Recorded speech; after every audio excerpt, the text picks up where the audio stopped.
Chemistry class 10 बाब ॿियों सबक़ 8 पाणीअ जो टुटणु आयोनाइज़ेशन ऑफ वाटर। आवां केमिस्ट्री उस्ताद नजुला चन्ना आवां खे सिंध ऑनलाइन स्कूल में भलीकार।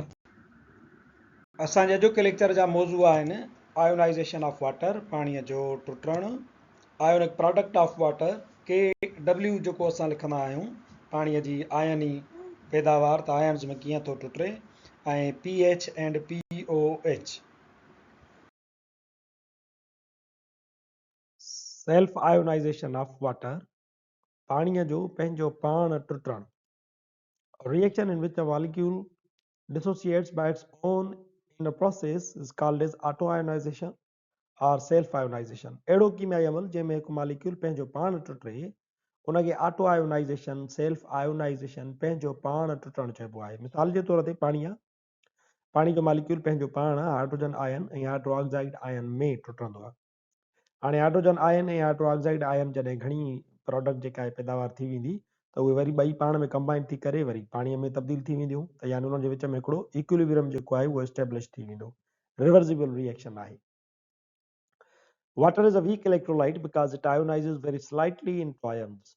पाणी कमज़ोर बर्क पाश आहे जेको घटि मिक़दार में आयोनाइज़ थींदो आहे। पाणी जेको आहे उहो असांजो वीक इलेक्ट्रोलाइट आहे, इन जे करे उहो घटि मिक़दार में हीअं आयोनाइज़ थींदो आहे। बाक़ी हुनजी कंसंट्रेशन जेका आहे पाणी H2O जी सूरत में उहो कांस्टेंट रहंदी आहे। पाणी जा ॿ मॉलिक्यूल जेकॾहिं टुटनि था, हिकिड़े मॉलिक्यूल जो मिसाल वरितोसीं, ॿ मॉलिक्यूल टुटंदा पाणीअ जा त उन्हनि मां H3O हाइड्रोनियम आयन ऐं हाइड्रो ऑक्सिल आयन जेका आहे उहा ठहंदी। हाणे हीउ जेको H+ आयन आहे इहो वञी करे ॿिए पाणी जे मॉलिक्यूल सां मिलंदो त हुते H2O हुयो, हिकिड़ी H+ ॿी मिलियसि त उहा हाइड्रोनियम आयन थी वेंदो, ऐं जेका तव्हांजी हाइड्रो ऑक्साइड आयन आहे उहा ई साॻियो ई तव्हांजी ॿिए पासे ॾांहुं बाक़ी रहंदी।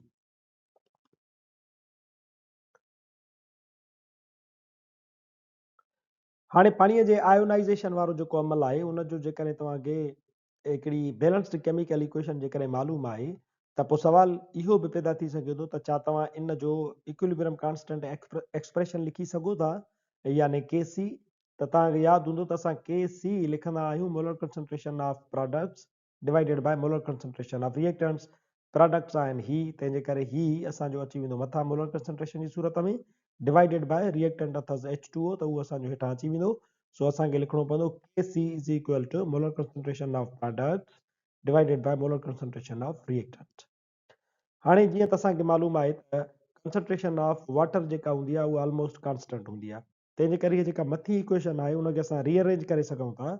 हीउ जेको H2O आहे हिते डिनोमिनेटर तौर ते आहे, हिनखे खणी जेकॾहिं बराबरि जे हिन पासे खणी वेंदासीं त इहो मल्टीप्लिकेशन में हलियो वेंदो, त असांजो थी वेंदो Kc molar concentration of H2O बराबरि ही तव्हांजी मोलर कंसंट्रेशन हिते अची वेंदी सिधी।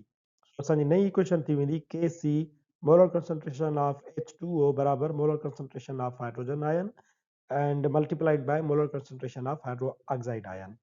हाणे असांजो KCH2O जेको आहे उहो असांजो न्यू इक्विलिब्रियम कांस्टेंट जेको आहे ionic product constant of water इनखे रिप्लेस करे सघे थो। यानी ही जेको तव्हांजो KCH2O लिखियल आहे इन समूरे खे रिप्लेस करे असां KW सिर्फ़ु लिखूं तॾहिं बि ॻाल्हि साॻी हूंदी, छो त KW में जेको W आहे उहो रिप्रेज़ेंट करे थो हिन वाटर खे, ऐं K जेको आहे उहो इक्विलिब्रियम कांस्टेंट खे असांजो रिप्रेज़ेंट करे थो। So ionic product constant of water असां लिखूं त KW बराबरि थी वेंदो molar concentration of hydrogen multiplied by molar concentration of hydro oxide ion. ऐं इन जो 25 डिग्री सेंटीग्रेड ते वैल्यू जेको आहे उहो कांस्टेंट रहंदो आहे, जेको तव्हांखे यादि रखणो पवंदो 1/10⁻14। 1/10⁻14 असल में आहे 1 डिवाइडेड बाय 10⁻14। हाणे इहो 10⁻14 असांजो 14 आहे, उनखे असां मथे था आणियूं त ज़रब में हलियो थो वञे 1 सां, पर जेको पावर आहे उनजी जेका सिंबल आहे उहा चेंज थी वेंदी, हिते प्लस में आहे त मथे माइनस में थी थो वञे, तंहिंजे करे 1.0 × 10⁻14 इहो कांस्टेंट वैल्यू आहे, इहो तव्हांखे यादि रखणो पवंदो। हाणे जीअं त असांखे इहा ॻाल्हि मालूम आहे त पाणी जो हिकिड़ो मॉलिक्यूल जेको आहे उहो टुटंदो त हाइड्रोजन आयन 1 ऐं हाइड्रो ऑक्साइड आयन 1 पैदा थी पवंदी।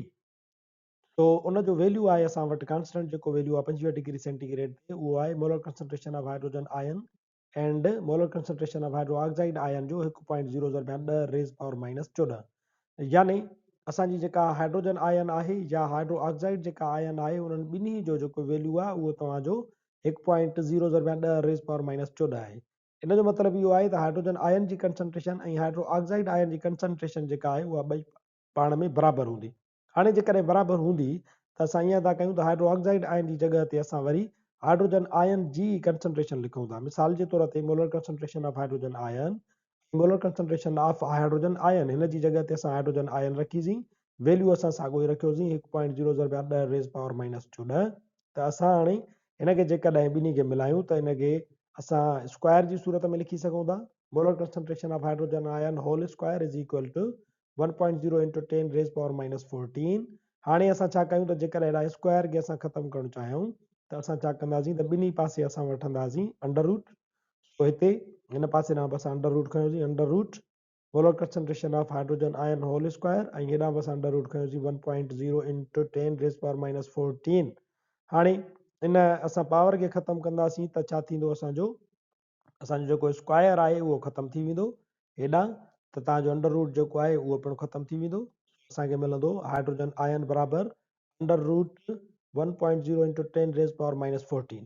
हाणे इहो अंडर रूट जॾहिं तव्हां पंहिंजे कैलकुलेटर ते हिनखे प्रोसेस कंदव, हिनखे सॉल्व कंदव, त तव्हांखे वैल्यू मिलंदो hydrogen ion is equal to 1.0 into 10 raise power minus 7 molar at 25 degree centigrade. 25 degree centigrade ते हाइड्रोजन आयन जी जेका मोलर कंसंट्रेशन आहे उहा तव्हांखे मिलंदी 1.0 into 10 raise power minus 7 molar.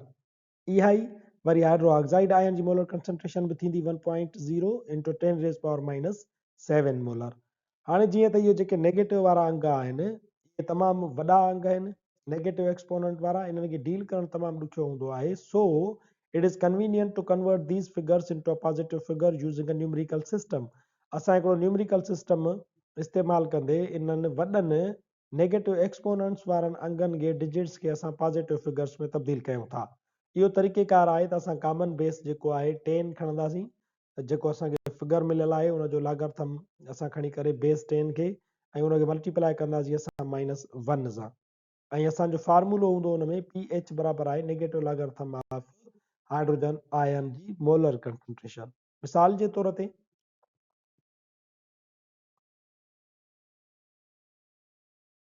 pH बराबरि आहे negative logarithm of hydrogen ion जी मोलर कंसंट्रेशन।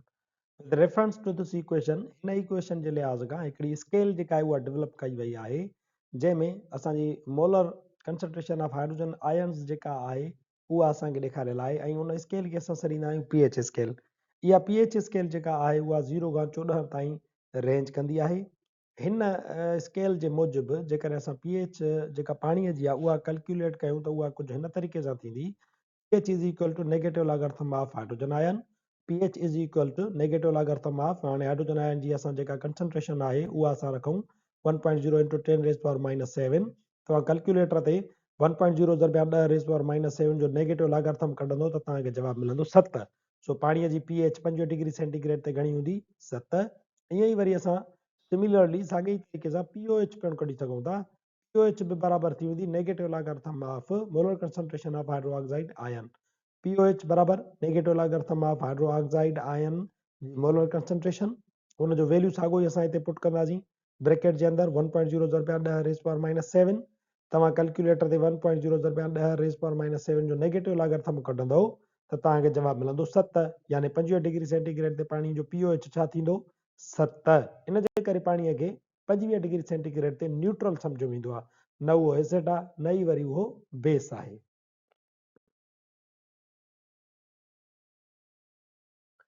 असां हिकिड़ो न्यूमेरिकल हल कयूं था, हिकिड़ो सॉल्यूशन आहे जंहिंमें हाइड्रोजन आयन जी कंसंट्रेशन आहे 1.1 ज़रबिया 10 रेज़ पावर माइनस 3, त हुनजी pH ॿुधायो। हाणे pH मालूम करण जो फार्मूलो त असां वटि आहे, pH बराबरि आहे नेगेटिव लागार्थम ऑफ हाइड्रोजन आयन कंसंट्रेशन। त हिते असांखे हाइड्रोजन आयन जी कंसंट्रेशन घणी मिलियल आहे, 1 ज़रबिया 10 रेज़ पावर माइनस 3। हाणे असां हिन फार्मूले में इन हाइड्रोजन आयन जी कंसंट्रेशन जेका हिते H प्लस लिखियल आहे उते असां लिखंदासीं 1 ज़रबिया 10 रेज़ पावर माइनस 3। सो pH बराबरि थी वेंदो नेगेटिव लागार्थम ऐं ब्रैकेट में लिखंदासीं असां H जी जॻह ते हुनजी कंसंट्रेशन 1 ज़रबिया 10 रेज़ पावर माइनस 3। हाणे तव्हां कैलकुलेट खणी करे 1 ज़रबिया 10 माइनस 3 जो लागार्थम नेगेटिव लागार्थम कढो त तव्हांखे वैल्यू मिलंदो 3। सो pH बराबरि थी वई 3 मोलर।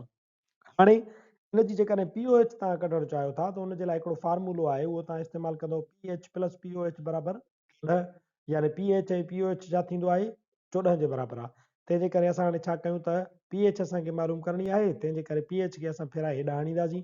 POH बराबरि थी वेंदो 10 माइनस pH, माइनस कीअं थी वई, हेॾां हुई pH प्लस जी, परे पासे ॾे वई त उहा नेगेटिव थी वई।